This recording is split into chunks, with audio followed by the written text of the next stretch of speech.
in Australia, you have to be intentional to have social impact as your focus when you're an entrepreneur, because a lot of what we build, or a lot of the innovation we have today, is not solving fundamental problems. It's actually like, especially in the West, it's like, how do I make my life, a bit faster or a bit easier? How do I get my Yeah, groceries in 10 minutes instead of like 1 hour? They're not real problems, exactly. right? Exactly. But I think what I found was there was this intersection of like tech, business, and impact that's just embedded. Like, impact is embedded when you're on the continent, because the problems we're solving are just so fundamental. We're not making dog walking apps. We're helping people move from A to B. Mhm. We're helping people actually transact money, move money, get healthcare. And so I think that was a key difference I saw. It was like, oh, just by helping people build companies with technology, I'm inherently having this like big impact. This is Selam and Hello, where stories of joy and justice vibrate with the rhythm of Africa and the diaspora.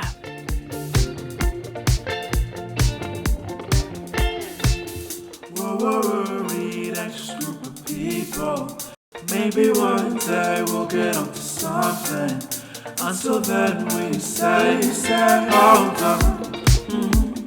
I know it's hard, but Salam and baby, you hello, just got everyone. We are so delighted to have you back with us here. My name is Lilly Piper, and today's conversation is one that I have been looking forward to for months.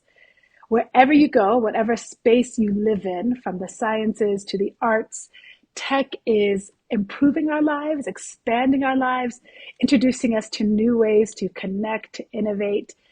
As a mother of four kind of young adults, I'm always amazed at the latest tech, gadget or app that they're introducing me to. I'm now using tech to basically manage almost every part of my life, even if it's at the most basic level. And living in Nairobi for so many years, one of the things that I'm inspired by is the constant energy around the tech startup and innovation space. Everywhere you go, every couple of months, we're introduced to a new way to shop, to live, to exercise.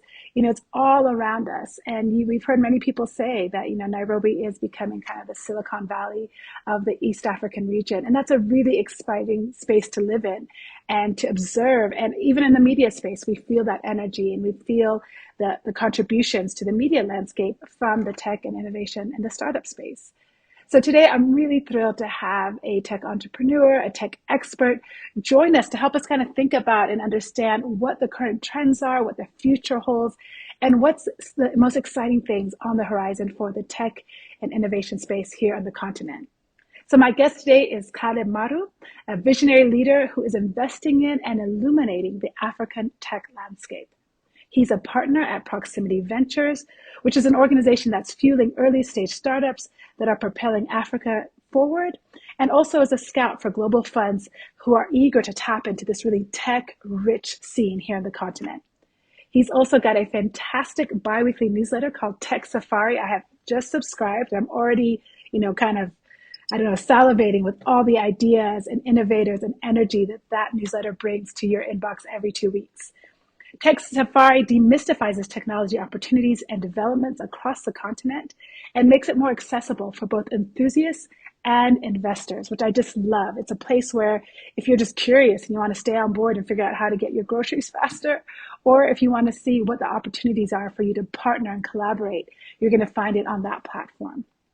Caleb stands at the forefront of harnessing Africa's tech potential and is inviting all of us to explore the continent's burgeoning tech ecosystem. So it is really a delight to have Caleb with us today. Caleb, welcome to Salam and Hello. Lily, thanks so much for having me. And that's the first time someone's nailed the pronunciation on my Ah, name. So very like listen, Habesha pronunciation. It's we good. got that. The ancestors are listening, we got to make sure we get that right. Well, Caleb, let's just start there. Let's start with a bit of your background. Tell us who you are and what your journey has been into this tech space. Yeah, sure. So Caleb, really, really excited to be here. My journey, I guess, like from the start.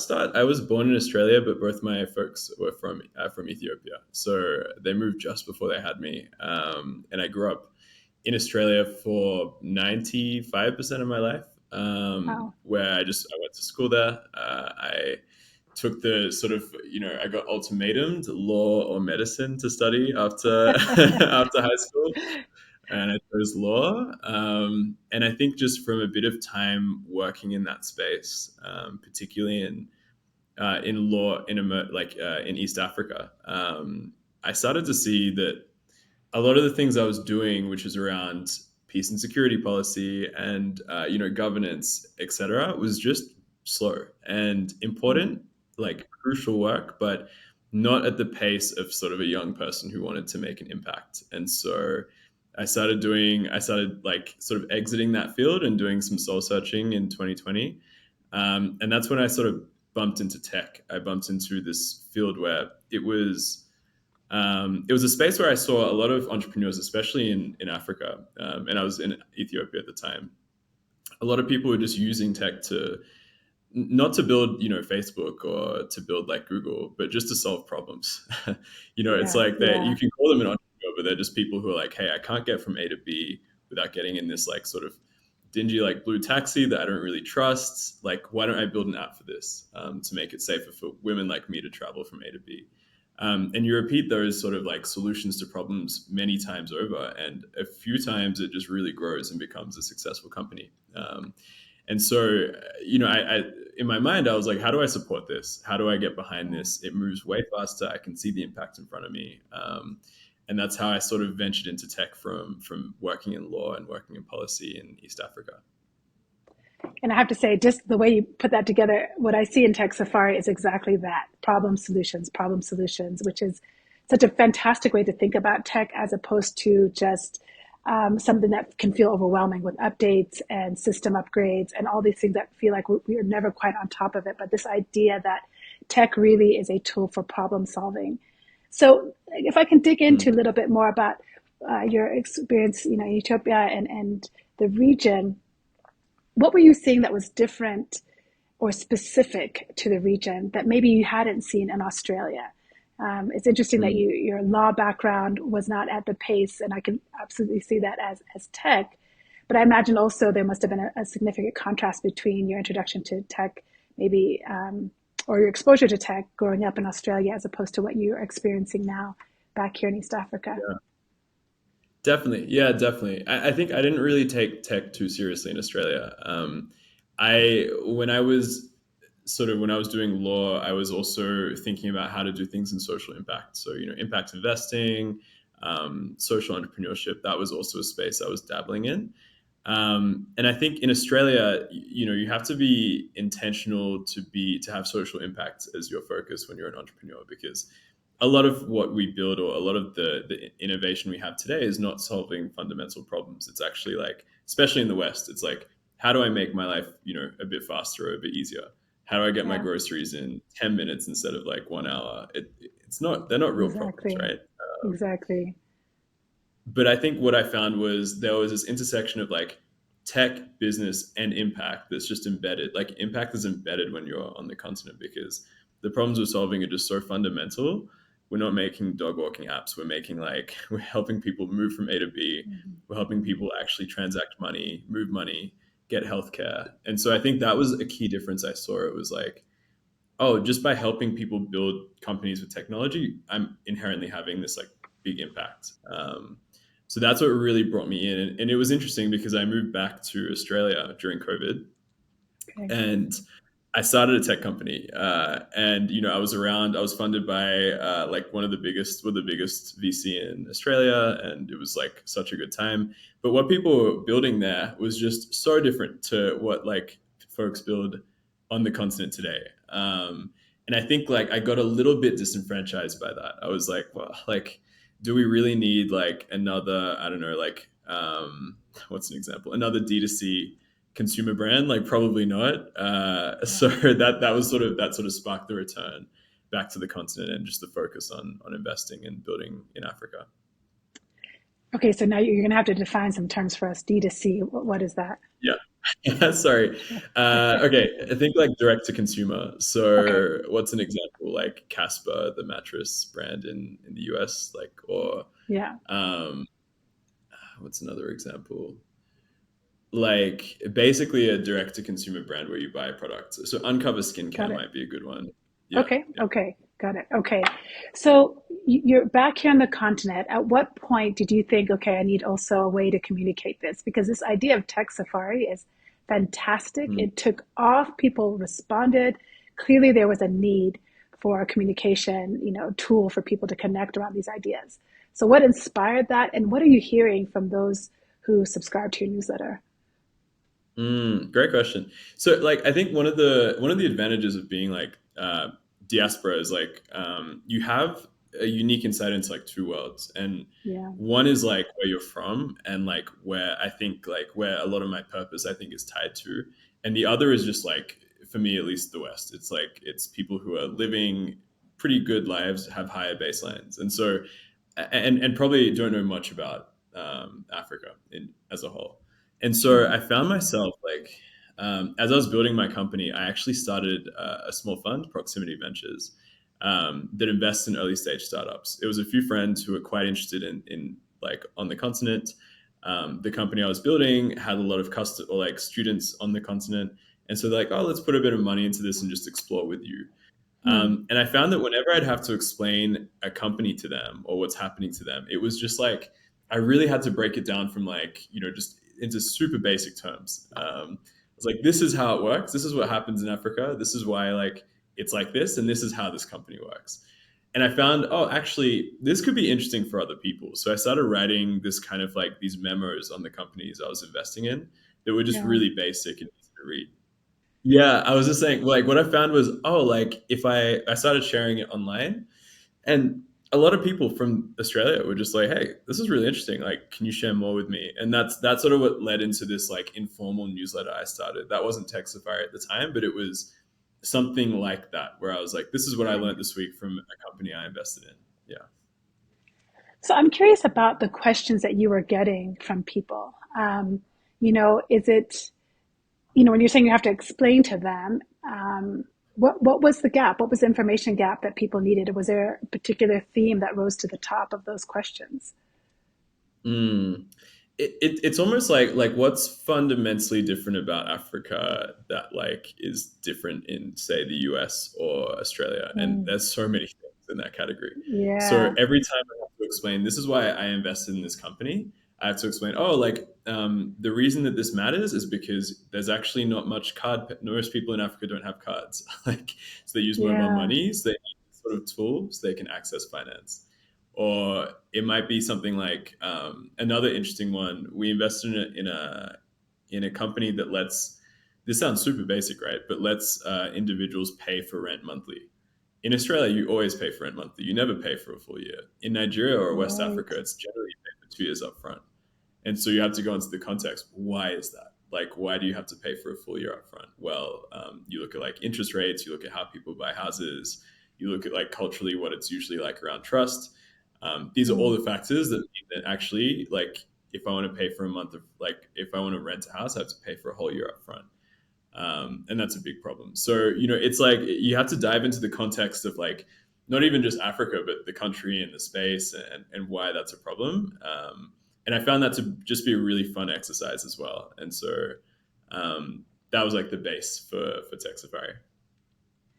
that's pretty impressive because, Africa is a continent. There's so many different contexts. There's so much background from region to region. And it sounds like you had to be both a marketing expert as well as a historian about why the investments mattered and why it was a good investment on top of that, which is really complex. Actually, I'm really quite struck at that intersection. I think many of us in the diaspora find ourselves often explaining where we are, specific to where we are, as opposed to this broader, landscape of opportunities. So well done to you. What was the initial response to Tech Safari? What did you hear from people once that really picked up speed? Hmm. Yeah, so I had this newsletter for like maybe 6 months before Tech Safari because I wasn't taking it seriously. And then I had a post that went viral. So I was like, maybe I'll just try this out for 3 months. I'll just write every day. And in that 3 months, it was kind of like, if this works, awesome. If not, like, I'll just get a job or like I'll move.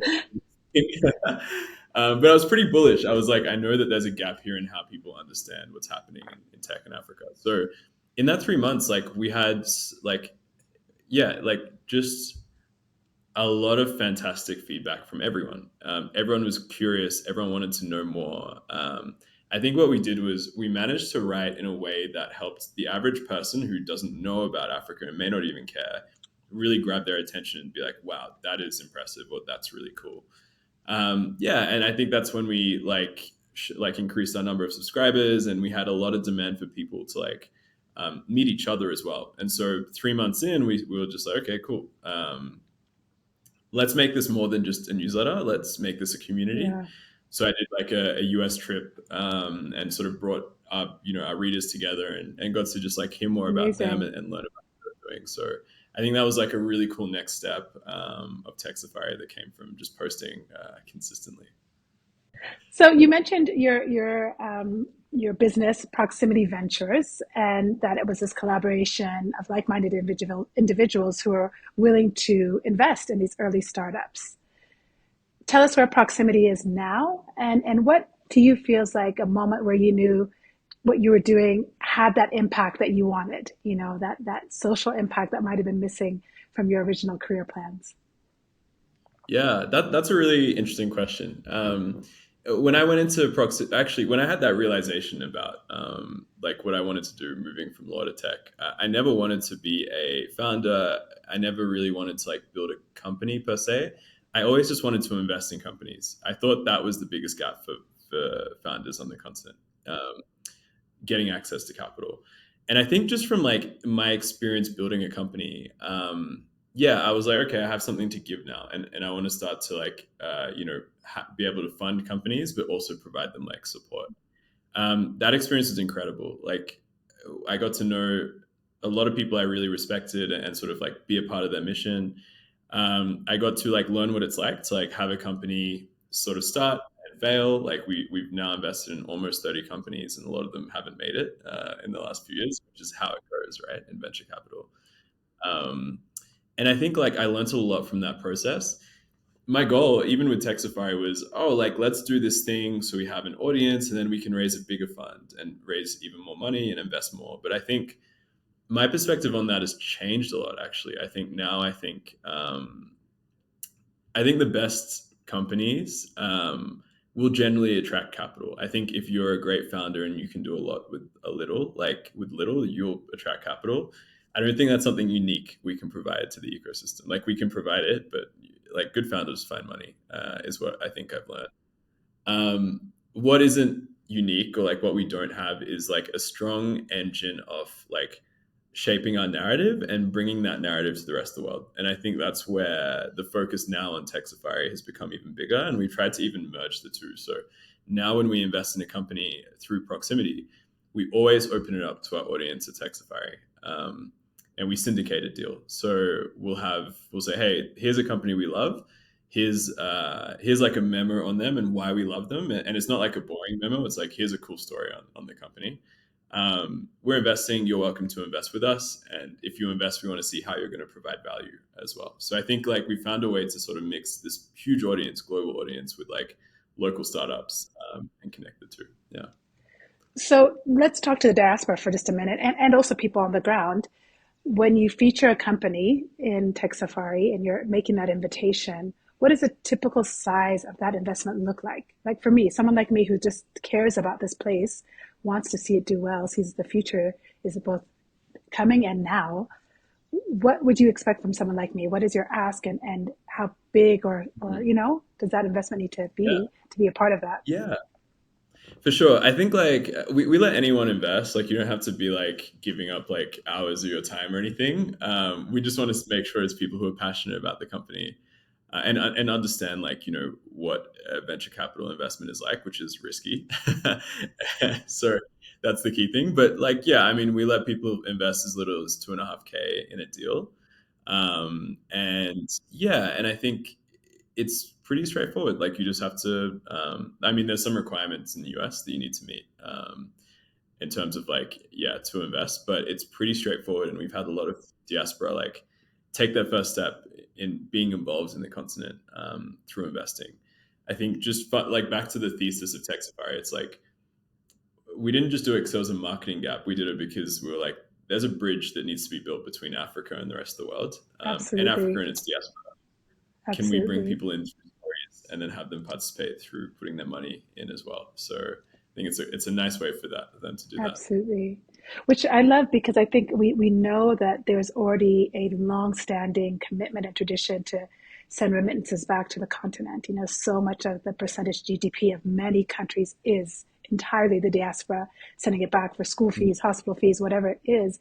But I just love this opportunity, and I'm going to be digging through your newsletter to find them for myself and my family to also go beyond just our family, just, you know, Mhm. our little impact because the scale of what's possible is really incredible. And for our family who's not here on the ground, I find myself often like you trying to market this place, but I don't always have the words. So I'm so grateful that there's this tool that exists to allow us to share it. And now I'm going to be forwarding that newsletter to some cousins after, you know, because I just love that idea that we can get bigger than just me and mine, you know, that Ubuntu-ness that's Yeah. available. I love that idea as well. Like it's kind of like, diaspora are the biggest financiers of this continent, Yeah, which is wild. Like you think about the yeah, amount of aid or like the amount of development support we get, and it's still diaspora who lead the pack. And it's like what like there's one thing which is almost like not blindly sending money because there's a lot of need, but there's one thing which sure, is just sending money back or paying the black tax. right. But what about like active intentional support? Like, can you convince diaspora to come back and do something, or to volunteer some of their time to someone building something? I think when we see, you know, our families move abroad so that we have opportunities and can build skills, and can like become good at what we do. And it's like it would be great to see that not just applied where you stay, which is the West, and it would be great to see Absolutely. that applied here. And I think that's a bridge that I think is important to build. Absolutely. Absolutely. I couldn't agree more with you. So let's talk about that bridge here and some of the challenges that you're seeing these tech entrepreneurs face. You know, what to you right now are some of the most urgent problems that you're seeing some of these, you know, brilliant tech innovators trying to fix and provide solutions to? Mm. Yeah, like I think almost like almost every industry there's problems, especially here, and so it's like where what are some of those problems that aren't being fixed? There is an endless list. I don't even know where to start, to be honest. Okay, let me pick a That'd sector for you. Let me pick a sector for be you because great. that's very fair. You know, we're Yeah. health professionals, public health folks would tell us that we are still in the pandemic. They would definitely not say, you Uh, know, it's over, even if it's endemic.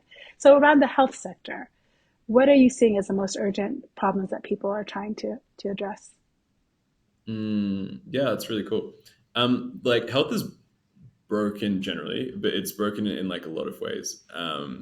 And there's like the idea of like how do you link individuals to proper like medical support for cheap? And I think that's like a problem we're seeing a lot of startups take on. Startups like Zuri Health, which is a Kenyan startup, very cool founders.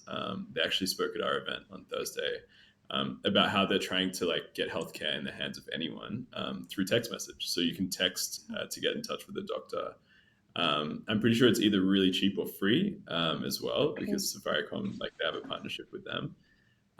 So that's really cool. But then there's also like the structural, okay, like um, structurally, like hospitals like don't always have the best facilities, especially ones outside of Nairobi. And so, can you get them the right equipment, so they can do what they need to do? That's a challenge yeah, because like hospitals generally like don't have the best cash flow management. yeah, It's expensive to get good like facilities, and so there's a startup called Lara Health which actually recently raised some more money. Really cool team, and they do like medical devices, but also finance that for hospitals. okay, So they make it easy for okay, these hospitals to like level up, increase the number of patients they have, and then like improve amazing. their facilities. So it's almost like at every level that there's like the individual level, the hospital level, and it's like how do we use tech and sort of tech and processes to advance healthcare. You know, but I'm struck though that that feels like a role that government should have had. That should not fall to a tech entrepreneur to try and fix whether or not there's an MRI machine available to me in rural Ethiopia. You know, so when Hmm. you're working with these tech innovators or these entrepreneurs, I imagine that there's got to be somewhere along the birth of an idea, the birth of a company, that they can't solve it just through an investment or just solve it through support. I don't know. How are you seeing companies mitigate some of maybe the policy gaps that exist or the infrastructure Mm. gaps that exist? Yeah, that's a brilliant question. Like, I think like, and maybe part of the model or the thinking was like, there's massive gaps government can't solve, because they just don't have the time, like the attention, the financing, or the focus, right? Mm, And I think like that's the role of individuals. Like that's the role of like yeah, I think yeah. startups to fill. Is like Okay. taking individuals who take these matters into their own hands and say, we're going to fix this for us. How do we now fix that? I think what you find is when you build something that is important and valuable, eventually government needs you, right? And you can work Yeah. together. And that's what we're seeing some of these more advanced startups do. But given the fact that sometimes these tech entrepreneurs are facing infrastructure or policy gaps and having to address them and maybe even support government, are we able to then keep pace with the global landscape of tech innovation? Are we just, it reminds me of when mobile phones became more widespread, and especially in Mm, Ethiopia, so many places never had the landline, right? So they just had this mm, digital leap where now we mm, skipped the landline, that was never going to happen, but now we have mobile phones. mm. But do you feel like we're keeping pace though, if we are still, taking big leaps, but having to address problems that really those in the West don't have to address with their brilliance? Yeah, it's a really good question. Are we behind or ahead? Like, Right, did like exactly. where does it put us? Yeah. I don't know. I think like man, that's a tough like it's almost like case by case. Like, we skipped landline, which is amazing, and then we went straight to Yeah, mobile money. Like yeah, that's pretty exactly. baller. Like for Which the nobody first was like even doing, right? Like M-Pesa, I'm yeah, always, every time I go to the States, I'm like, this is too complicated. I'm sorry, Apple Pay is just not as good. Yeah, 100%. 100%. It's like and like and that was 2007. That wasn't even like that yeah. was before Apple. Like yeah, like that Yes, happened really. exactly. And then we have things like even things like chamas or ikubs, I think they're called in Ethiopia, Yeah, like which yeah, are that's actually right. a lot of that like those are how people have like stayed afloat, across Africa. And now there's like instead of like people, I think people jump to digital lending. Can we give you a loan in like 5 minutes? But actually, those can actually harm more than they help, Yeah, like community. So now we're going back to like chamas or ikubs. So I think actually like there's some instances where it's like wow, like African ingenuity and just having to make things work with less really actually helps us. I think you find actually the best companies start like that too. mm, But we are behind in some ways. Like I think the fact that there's inherently an Africa risk. So whenever a global investor looks at coming here, that they're discounting on the value of the company. yeah, And we also have like government risk as well. It's really hard to be a successful company that's just in one market because what happens with the government just turns you off, and we know that that yeah. happens. Um, those risks are really they're existential, and that definitely sets us back. And I think it's unfortunately it's just the game we have to play, and we just have to do better. Yeah, and we talk about this a lot as a Mm. team at Tech Safari. It's like we have a responsibility to be world class, even though our conditions make it harder to do that because we need to like overperform for the continent. It's like if you're from here, you just it's the same as being like a minority. Like you just have to overperform to stay at 100%. level, and you have that responsibility. But we're tough, so I'm sure like I'm sure we will use that to find like more innovation and do well as an ecosystem. Absolutely. Absolutely. No, I'm really glad you mentioned Ethiopia because that's exactly what I was thinking of. Is this a Kenyan challenge and a barrier? Because your platform is Pan-African, as is mine. And what I hear in Kenya, it tends to be pretty specific to Kenya in both the cultural and political space, as well as it sounds like tech and innovation. And my dear friend Kalki Kalkidan in Ethiopia is working in a mobile company, like a competitor to Safaricom. And I'm just amazed at what she has done and what she has brought to that ecosystem there. And I think her challenges are very different than what she had when she lived in Nairobi, what she's doing here. So when you look broadly across the continent, let's move a little bit outside of, I think, Kenya at this point. Mm, What is it getting you excited? What are the companies that you're seeing that are, going from that seed round, initial investments that you mentioned were happening in droves a couple of years ago, and those who have been successfully able to scale, what are you seeing is that maybe linchpin that really allows those companies? And I don't know, it's probably not the same for an Ethiopian company compared to a Rwandan company or otherwise. But I'm Mm. curious to see what trends you might be seeing in that seed to scale pipeline.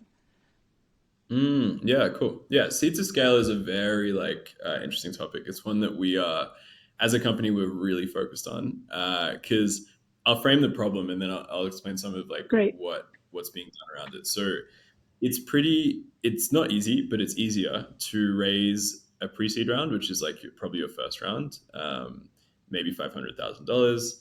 It's not too hard to raise a seed round. So like, let's say $2 million. It's a bit harder today, but it's doable. You just need to have like a good product or a product, a bit of traction, and sort of like a reason why I would think that, yeah, you can turn this into a company. But things completely change after the seed stage. And that's when you have to scale. And that's usually where you go from, you raise your Series A round. Now, like a Series A round, for a proper Series A round, you're generally doing about $3 million in revenue annually and growing quickly too. And so that jump from like seed to Series A is a really big jump. It's really hard to go from like Yeah. 500,000 a year to like 3 million because you have to have something that really works and customers really want, and you can produce it at a good cost. It's kind of what kills most startups.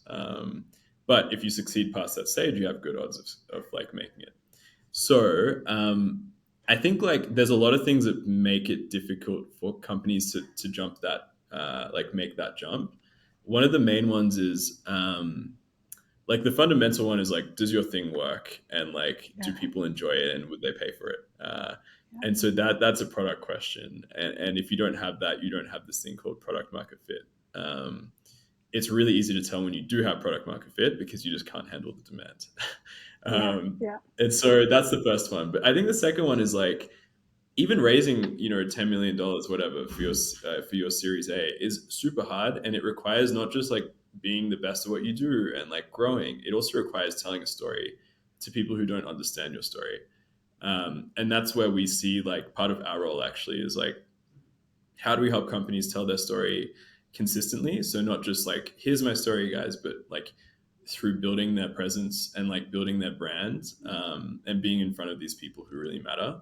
And then how do we help them meet the right people to help them scale and raise that money as well? And so that's Yeah. another big thing that we think is missing. And we see the best companies like really invest in this early. And those companies might not be doing even that well revenue wise, but they have a really strong brand, they have a really trusted team, and they'll raise a lot of money.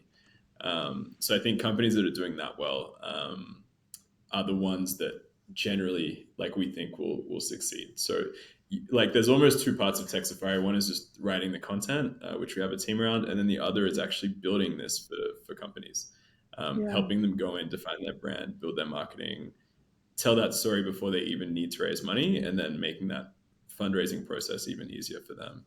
And we think if we can Yeah. bridge that gap, we'll see more successful companies and more of that multiplier effect. That was really long, sorry. No, But it's like it's like very like in my mind at the moment as we yeah. build out Tech Safari.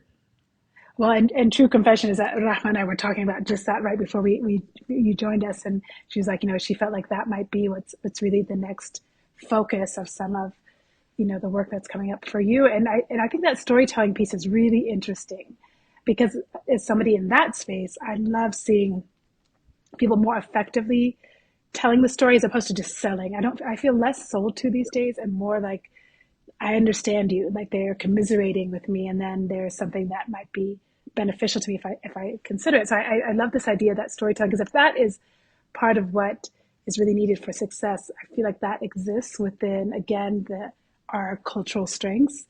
If we can just Mm. hone it and tighten it up, I think that skill very much is there. I want to Like shift gears a maybe little part of bit. that. Mm, Oh, sorry. Like, because I think no, this no, is no. a nice connection. Also, just to the point you made around like non-local founders raising money. It's like Yeah, that there's like a trust thing that you have to cross, and you cross that like absolutely, by people knowing you and trusting you, or you looking similar, or having shared backgrounds. I think absolutely. one of the trust sort of things we've been able to jump over, or even just build over time, is like a lot of people we work with have read my content for a long time, and so they feel like they know me when they meet me, and Yeah, it's it's a bit weird, but actually like is really helpful. Yeah. And if you read someone's content daily and you're like, yep, I saw they did this, I saw they did that, I know about them, it signifies trust. Even some of the investments I made into people who I didn't actually know as much about their product, but I trusted them because I saw them posting consistently. So if you can help a company bridge that gap, Yeah. that can be really powerful when it comes to telling the story and when it comes to like raising money or doing business. Absolutely. Yeah. Yeah. No, and I appreciate again just what Texify is doing because I think it's bringing a lot of people into the rooms where they couldn't get otherwise through this vehicle of Texify and you shining a spotlight on them, which is just another added Mm, benefit of the many that you're contributing to the sector. So I want to shift gears a little bit because I can't help but think about the tech and the STEM related space as being one that has had some barriers to entry for some groups of people, and naturally women come to mind. Tell me what you're mm. seeing around women in the industry, any unique challenges they're having to navigate, and successes maybe that they're experiencing as well. I'd love to hear some successes you're seeing because I Mm. think I could probably guess some of the barriers, but but I would love to Yeah. hear also the other side of that spectrum. Yeah, it's a good question, and one that we like want to. I don't know. It's one we talk about a lot internally. I don't know if we've like identified it to like two or three things. We're actually writing a piece on this right now about like female founders. Um, I think that there's a lot of reasons like why it's hard to build that representation and build that like sort of engagement in tech, and a lot of it just has to do with the fact that like Silicon Valley, that whole culture is very broy. Like it's very much like, oh hey bro, like let's build this app together and like let's like Yeah, like let's make money right, and like let's raise money. It's very right. like it's a bro culture, right? Yeah, And I think that that's how it started. That was kind of the origin, and so it's hard to sort of instantly break out of that or not have that influence how companies are built. So I think like what we're seeing now is a lot of companies being built like that by design, and sort of thinking about that by design as well. And like I'll give you an example. There's a great Ethiopian tech company called Chapa, and I don't know how, like I'm really impressed by it. I still don't get it, but like most of their team are female, and hmm, most of their engineering team as well, which is super hard to do. wow, Like you look at yeah, any other fintech company, it's like that's not true. But Nail, the CEO, was just like very intentional about it, and very much like we want to train our talent as well. And so I think that's like that's like it just takes like it also takes a bit of like undoing your pattern matching. So like if you're an engineer, or like if you hire engineers, you generally think, oh yeah, this guy matches the persona of the other guys on my team, so that's going to work. But I think breaking out of that thinking and being like, actually I'm going to go find the talent, and look for people who fit this role is quite important. um, yeah, yeah, yeah. those are my general Okay, takes, but it's a fair whole enough. thing, right? Yeah. Well, when you said bro culture in Silicon Valley, I'm just thinking, okay, how do we bring that home to the continent, right? Because we have our own Mm, version of that here. Um, and I'll be curious to see kind of how your female founders speak to their experiences because it's not the same as Silicon Valley certainly, but it's I think it's got its same kind of intention or motivation behind it, which means there's mm. only so much space here and the table's full. So it'll be interesting to see how women speak to that. So I'll be looking forward to that. I'm glad that you're shining a light on it. I think it's important. What you mentioned that this the company in Ethiopia. Please say it again. The company that you just mentioned. Chapa, Chapa, chapa, chapa. Because you said it, and I CHA. was like, okay, it sounds like a Kiswahili term as well, chapa. So, what other companies inspire us? Kind of. I think we hear so much of what is not going well in business, and otherwise, inflation is Mm. crazy. There are layoffs everywhere. Tell me what's you know keeping you up at night and inspiring you as you look out at the landscape that we don't always get to see. Yeah, for sure. Man, what's a company that really inspires me? There's actually quite a few, but I think like I find it in like there's a company called MoneyPoint in Nigeria, which is doing exceptionally well, and I think it excites me because it's a true like African unicorn. Like it's a true billion-dollar company. Mm, There's $1 billion by value or like, your investment round, which honestly yeah, doesn't mean anything. You can get $1 billion yeah, valuation from hype. Um, or there's $1 billion by like actually you make so much money. And I think this is going to be probably the first company that truly lives up to that status, mm, and will have like a significant impact in that idea of that multiplier effect. There's also Paystack, which we love. Like it's a payments company that's been acquired, and they have a really cool story and very strong culture, very great team members as well. And we partner with them, and like yeah, really love that team as well. And okay. yeah, and then honestly, like this is a bit of a flex, but I'm really really proud of like the team at Tech Safari as well. I think it's like really nicely balanced. We brought in domain experts from different spaces. We have like I think we've just like on that thing of finding talent. I think we've done fairly well to find who is like up and coming talent, who is really young, maybe has never even had a job before, and how do we take a Mm, bet on those people and build them yeah. into like fantastic writers. And I think that's like we actually had this exercise on Monday. It was like, which is your favorite? Like, what's a company that you're really excited by, and like, Yeah. or your favorite company in tech? And Tech Safari came up. I'm like, guys, you can't say that, but Listen, we have to speak to ourselves and encourage ourselves. And I love that. You should feel proud of what you're doing. Absolutely.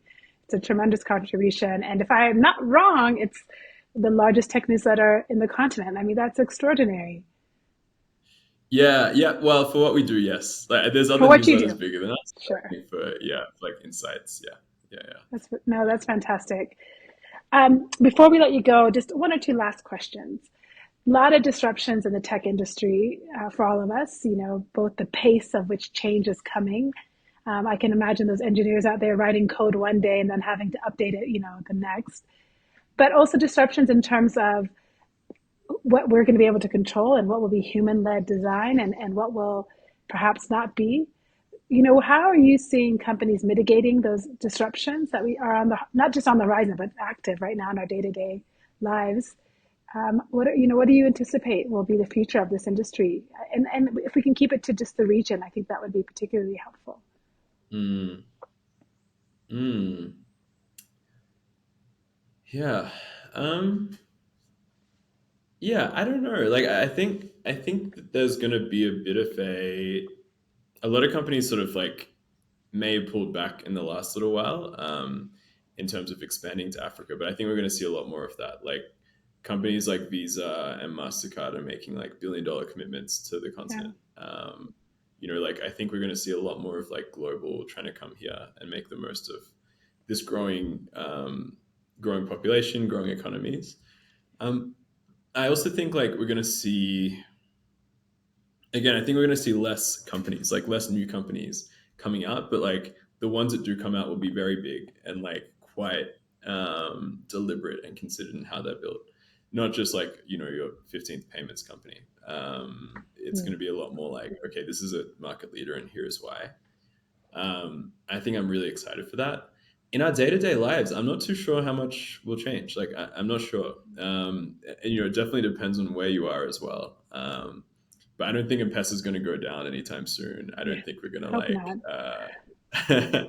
I don't think we're going to get new payment methods. I think it's just hopefully our quality of life and like a lot of the ways that we engage with the world will be improved and supported by tech. And I'm really Mm. excited to see how that plays out over the next little while. It's Mm. going to take time. We're still Yeah. building the groundwork, still building Yeah. things like payments and logistics, which is like the baseline for anything to come. But as that grows, I think we'll see, see tech interact with us a lot more. Well, I appreciate that it's unpredictable. So much of life is, anyways, and certainly trying to pin down what's going to happen next in tech is a daunting feat. But I would love to hear you speak to those who are just entering the space as an entrepreneur, as Mm. a tech, revolutionary or innovator. What's some maybe top two advice, tried and true advice that you've applied, seen work that you would want to share for those who are just entering into this sector? Yeah, oh, that's good. Like say yes to everything. Like just do everything you can. In the beginning, it's like it's kind of like saying yes to. So when I only started in tech in 2020, so I had no prior experience really in it. Wow.